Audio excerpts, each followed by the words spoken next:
Hello, I'm Simon Cotter. I'm currently Beaumaris and Menai Bridge Camera Club's Competition Secretary. This is a video tutorial I created to help members prepare their images for the club's Projected Digital Image (PDI) competitions using Photoshop CS6. There are also similar videos I prepared using Photoshop Elements and Lightroom, which you can find on the Downloads page of the club's website, www.bmbcc.co.uk.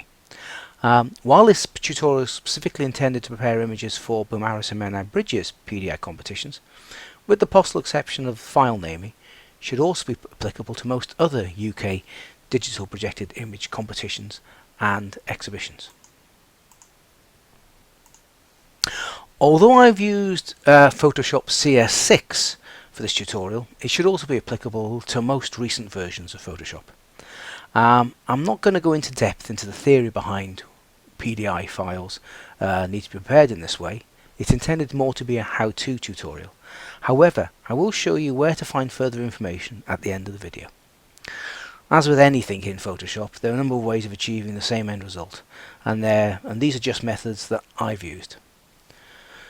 So, what I'm going to take you through is ensuring that the bit depth is 8 bits per channel, ensuring that your color profile is sRGB, then resizing your image to a maximum of 1400 pixels length and or 1050 pixels height, depending on if it's a landscape, portrait or square image.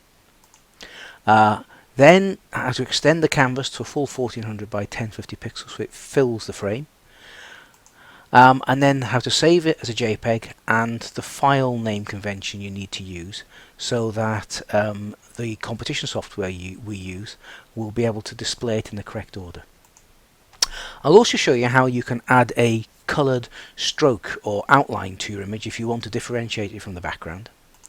And if your image is large enough and the landscape format, I'll show you how you can actually use the crop tool to crop it to exactly 1400 by 1050 so it fills the screen.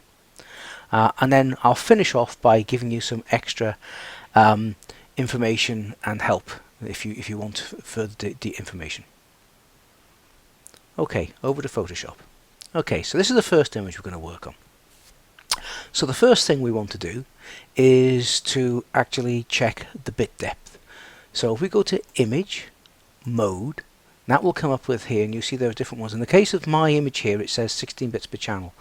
What's going to come out from this is going to depend on where you got the image from in the first place. If it came from your camera, or it was say a raw file that you'd use a raw converter, and it will be the settings in those that determine what bit depth they come out in.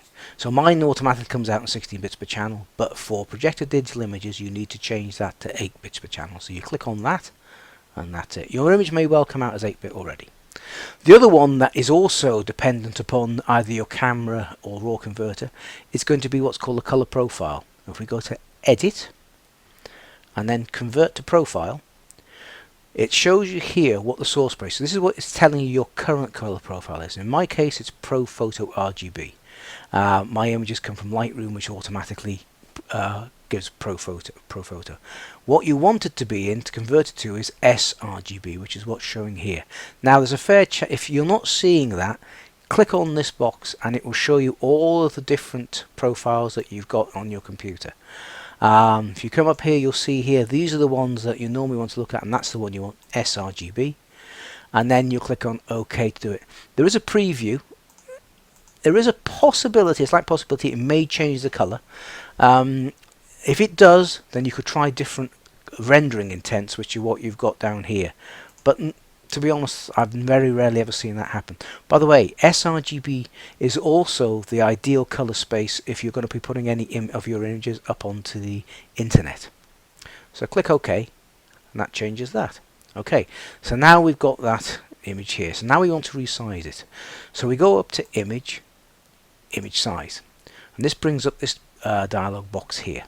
So you can see at the moment this is telling us that the image is 4,536 pixels wide by 3,304 pixels high, which is far bigger than we need. So we need to change that. Before we do that though, we need to make sure that this constrain proportions and resample image box is both ticked. And then on this drop down menu here by Cubic Automatic, go to bicubic sharper, best reduction. I'm assuming you're going to be reducing the size of your image. If you're enlarging it, then you'll need to use, I suggest, bicubic smoother, but bicubic sharper. So then, as this is a landscape image, we'll first try putting 1400 into here. That's okay, so that's showing the width is 1400 and the height is 1020. Now the maximum height we can have is 1050, so if that was coming up at higher than 1050, and it can happen depending on what's called the aspect ratio of your image. That's basically the ratio of the width and the height of your image. If that happens, that setting your width to 1400 brings up a height that's higher than 1050, then you need to change that width to 1050, which will make the width, the height to 1050, which will make the width a little bit less than 1400. But that's what you need to do. Okay, so we've got that. So what will happen here is, because that's 1020, it's not going to quite fill the screen when you project it, but we'll talk about that in a second. So click OK. There we go. So there, that's shrunk the image down. So if we go back up to image size, it's 1400 by 1020. Okay. So as I said, that is not going to quite fill the image. Now you can leave that as it is, and the projector will fill that with black. However, if you want to make sure that that background is black, or if you want to the space either top and bottom is different color, then you can extend the image canvas. So we go back to image, go to canvas size, we drop this drop down to pixels, and so you're showing 1400 by 1020. Now we've got a canvas extension color here, which is black. You can change that to white or grey, but black normally works best. And we want to change this to 1050. And if we click OK, there we go. Now you can see there it's added a bit of black to the top and the bottom of that image. So that image, if we go back to image size now and have a look, that image is now 1400 by 1050 pixels. Okay, so now we need to save that image. So go to File, Save As, select JPEG. Now obviously choose where you're going to put it, what folder you're going to put it into, as you normally would do, and then you need to name it. Now the first thing you need to do, and you need to follow this convention quite closely please. First thing is to put in your priority number. So this is from 1 to 4. You can put up to 4 PDI images in. 1 means that's the image that's gives you highest priority. The reason we do this is that if we get too many images, we may actually have to cull the lowest priority numbers. So you need to give the image that you feel, if you've got to lose an image, then that's going to be the one, number 4. So in the case of this one, we'll make this number 1. The next thing then is put a dash in. Please don't use spaces or underscores, a dash. Then you put your membership number in. In my case, my membership number is 50. But if your number is less than 100, please put a 0 in before it. Again, I'm afraid the software we use needs that. So again, 050. And then finally, another dash, and then your title. In my case, it's Penrose Point, so I'm going to get rid of that underscore. So that's the title I've got. It's 1-050-Penrose Point. And then you click Save. That'll come up with this little box here where you can choose the image quality. You've got different options. I'd suggest either high or maximum. You can see 531, that's okay. Maximum, that's okay as well. Less than if it's, I'd say generally sort of try to keep it under a megabyte inside. Not much more than about a megabyte. So that's fine. Click OK. You saved your image. Okay. I'm going to go through that again now a bit more quickly, but showing you how to do the same thing with a square image, and also how to put a coloured border around the image as well. So if we go to my next image here, which is a square image, same technique again. So firstly we want to make the mode 8 bits per channel. We want to convert the profile to sRGB. We want to go to image size. Now, because this is a square image, it doesn't matter which one of these I put in. 1050. Again, making sure that, and changing that. For some reason, it does not keep. It doesn't remember the sharpening system that you used. So you want to do that. Click that and click OK. And now that is now 1050 by 1050. By the way, I should have mentioned, after you resize the image, it can sometimes make your image look a little less sharp than it did before. If you feel that's the case, then you can go to Filter, sharpen, and use whatever sharpen method you use, smart sharpen, unsharp mark, or whatever else, to add a little bit of sharpening to the image if you need. If you use the Lightroom technique I'll show you, that actually does automatically sharpen for you if you want, but this doesn't do this, so something you just need to think about if you want to do that. Okay, so now we've got the image here at 1050 by 1050. So as I said, what I'd like to do is sometimes you might want, especially if it's going onto a black background, and you do this before you extend the canvas size, is put a little coloured border around it. And I'm actually going to put it in the colour of this leaf. So you go to select all, and that puts these little marching ants around it. You then go to edit, stroke, and you select the width of the stroke that you're going to put in. I personally wouldn't say go more than a couple of pixels. If you do too wide, it looks strange. Your color, you can either use a color from the color picker here, or if you just move it over, you can see here you have the little color picker. You put that over, put that onto there, click OK. So I'm actually going to change this for the moment to something else. I'll put it to black. Okay, now I'm going to move this onto here and do it that way. Doesn't change it on that, but it has them. And then you click OK, and then you go to select, deselect, and that didn't do it. Let's try that again. That's probably because I changed it, so I'm sorry about that. We'll do that again. We'll do select, all, edit, stroke, color, and now we'll bring that up there. Click OK. Deselect. There we are. It's done it now. I don't know. That must have been me mucking about. But there you go. So that's how you do that. So that's produced a 2-pixel border all the way around it in the colour of that leaf.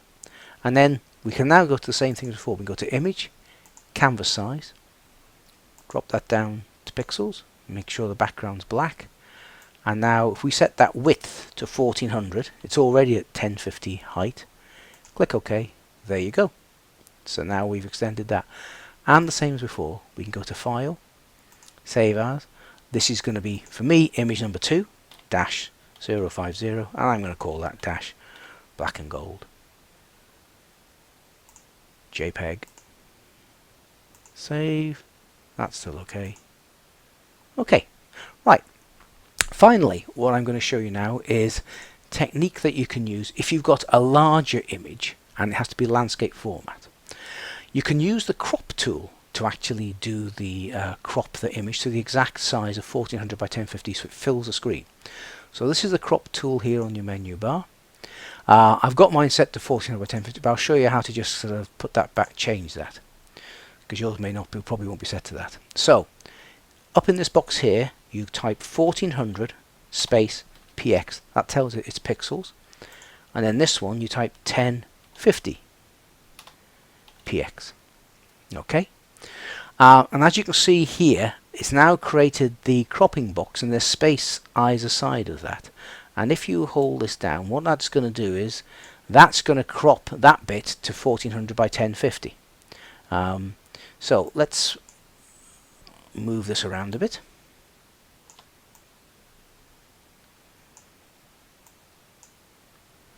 I managed to do that. I didn't need to do that. So let's extend that a little bit.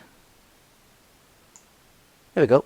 That's sort of cut within that. If I click the tick, that has now created an image that is 1400 by 1050. You can, once you've done that, click on this and save that as a preset. I've already got one in there, as you can see, which is set for this, so that you can then come back to this and reuse again rather than having to type that in every time. So I'm going to put this onto this, just to show that, and then let's make sure it's done that. Yes, there we go. And then, so if we go to image size, 1400 by 1050. So that image is exactly that. That will fill the frame, and there won't be any black at the top or the bottom or either side on that particular image. Okay, I'm not going to show you how to save that. I think we've got that by now. Okay, all right then. So just to sort of recap, we've changed the bit depth, made sure the bit depth is in 8 bits per channel. We've ensured that the color profile is sRGB. We've resized it to 1400 pixels length, 1050 pixels height, and extended the canvas to give it the full frame if we want to, showing you how to save that and what the file naming is, adding a stroke, and then also the option for cropping to exactly 1400 by 1050 pixels.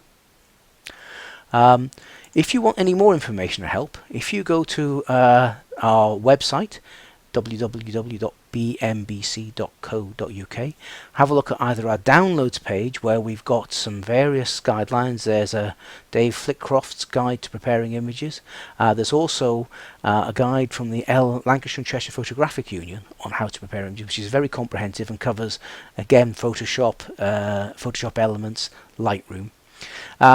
And also on the links page on our website as well, there's information on there as well, and even a link to another video that you can use. So, these are only recommendations. You know, feel free to experiment. Just as the settings, just as long as what you come up with is an image that's 1400 by 1050 pixels, 8-bit, and sRGB JPEG, with a file name that meets our conventions. I hope you found this useful. Thank you for your time.